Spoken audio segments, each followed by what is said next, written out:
वालेकुम, मैं हूं आप लोगों के साथ मोहम्मद अवैस। हम आपके सामने एक नई सीरीज़ लेके आ रहे हैं जिसमें हम ये कंपैरिजन ड्रॉ करेंगे कि यूनाइटेड स्टेट्स ऑफ अमेरिका और चाइना दोनों ग्लोबल पावर्स हैं। और एक डिबेट हमारे यहाँ देखी जाती है एकेडेमिया में और हमारे पॉलिटिशियन में कि क्या अमेरिकन सेंचुरी ख़त्म हो चुकी है और चाइना के पास वो पोटेंशियल मौजूद है जिसमें वो अमेरिका को टेस्ट कर सकते हैं, चैलेंज कर सकते हैं या नहीं। तो इस हवाले से ये कुछ एपिसोड्स पे मबनी हम सीरीज़ आपके सामने लेके आ रहे हैं। इस पहली सीरीज़ में थोड़ा सा इंट्रोडक्शन होगा कि अमेरिकन सेंचुरी से मुराद क्या है और क्या जो पैरामीटर्स हम ड्रॉ करते हैं चाइना उन पैरामीटर्स को किस हद तक पूरा कर सकता है। इसमें जो एनालिसिस है उसमें ज़्यादातर जो पोर्शन है वो जोसेफ नाए के इंटेलेक्चुअल वर्क्स में से हमने लिया है। तो ये आप लोगों के सामने हम आज एक इंटरेस्टिंग सीरीज़ का आगाज़ करने जा रहे हैं। देखें, अमेरिकन सेंचुरी की जब हम बात करते हैं तो सबसे पहले इसका तयन करना बहुत ज़रूरी है कि what does we mean by American century और ये सेंचुरी का आगाज़ कब होता है। कुछ लोगों के मुताबिक अमेरिकन सेंचुरी का आगाज़ 19वीं सेंचुरी के जो लेटर हाफ था उसमें हुआ। कुछ का कहना है कि 19वीं सेंचुरी जब ख़त्म हुई तो उसमें अमेरिका इंडस्ट्रियलाइजेशन की वजह से दुनिया में एक मेजर चंक ऑक्यूपाई करता था। फिर कुछ एनालिस्ट का ये मानना है कि अमेरिकन सेंचुरी का आगाज़ होता है फर्स्ट वर्ल्ड वॉर से और फर्स्ट वर्ल्ड वॉर से 2020, 2015, 20 तक हम इसे गेज कर सकते हैं।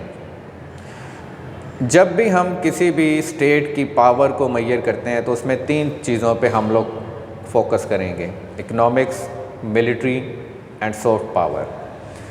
जब तक अमेरिका इंडस्ट्रियलाइज था, अमेरिका ने अपने इकोनॉमिक पोटेंशियल को मिलिटरीली एक्सर्ट नहीं किया था दुनिया में, तो उस वक्त तक हम अमेरिका को एक हेजमोनिक पावर कंसिडर नहीं करते थे। 1917 में पहली दफ़ा अमेरिका ने मॉनरो डॉक्ट्राइन से थोड़ा शिफ्ट लेते हुए जब अपनी मिलिट्री को फर्स्ट वर्ल्ड वॉर में उतारा तो उस वक्त हमने देखा कि अमेरिका ने एक्टिवली पार्टिसिपेट किया। 1920 तक अमेरिका के पास दुनिया की ग्लोबल इकोनॉमी का 25% शेयर था। 1930s में अमेरिका आइसोलेशन में चला गया और 1940s में जब वर्ल्ड वॉर 2 चल रही थी दुनिया में तो 1940s में America occupied half of the world global economy, यानी 50% जो शेयर है वो अमेरिका के पास था दुनिया की इकोनॉमी का, जो कि उन्होंने रिटेन किया 1970 तक। तो कुछ लोग कहते हैं कि फिर अमेरिकन सेंचुरी का आगाज़ तो 1940s से होना चाहिए। 1970 में अमेरिका की जो इकोनॉमी है उसने श्रिंक किया and it reverted to 25% of the global economy.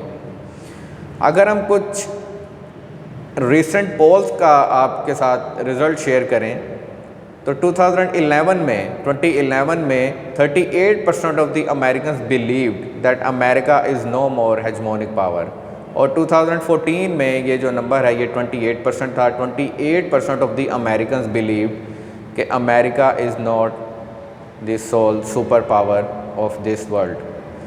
अब इसके साथ साथ हमें ये देखना होगा कि चाइना जो शायद ग्रॉस डोमेस्टिक प्रोडक्ट में तो अमेरिका को पीछे छोड़ दे 2020s एंड 30s में, लेकिन क्या इकोनॉमिकली एंड मिलिटरीली चाइना के पास इतनी चीज़ें मौजूद हैं, इतना पोटेंशियल मौजूद है कि वो अमेरिका की सोफिस्टिकेटेड टेक्नोलॉजी को, मिलिट्री को, उनकी जाइगेंटिक इकोनॉमी को और उनके बेहतरीन एजुकेशनल सिस्टम को compete कर सके।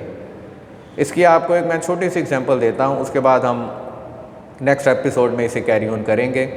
अमेरिका की जो मौजूदा जीडीपी है, gross domestic product, it is around $23 trillion और आज भी उनकी जो इकॉनमी है it is about 25% of the world economy. China की इकॉनमी इस टाइम $17.5 ट्रिलियन के करीब है।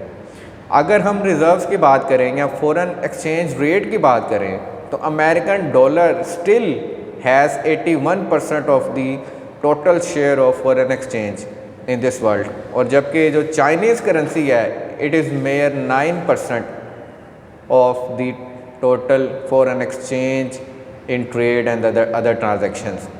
तो इस तरह हम एनालिसिस करेंगे अमेरिका का और चाइना का आने वाले एपिसोड्स में। उम्मीद है ये नई सीरीज़ आप लोगों को पसंद आई होगी, तो आप लोग हमारे साथ रहिएगा। इंशाल्लाह अगले एपिसोड में आपसे मुलाकात होगी। अल्लाह हाफिज़।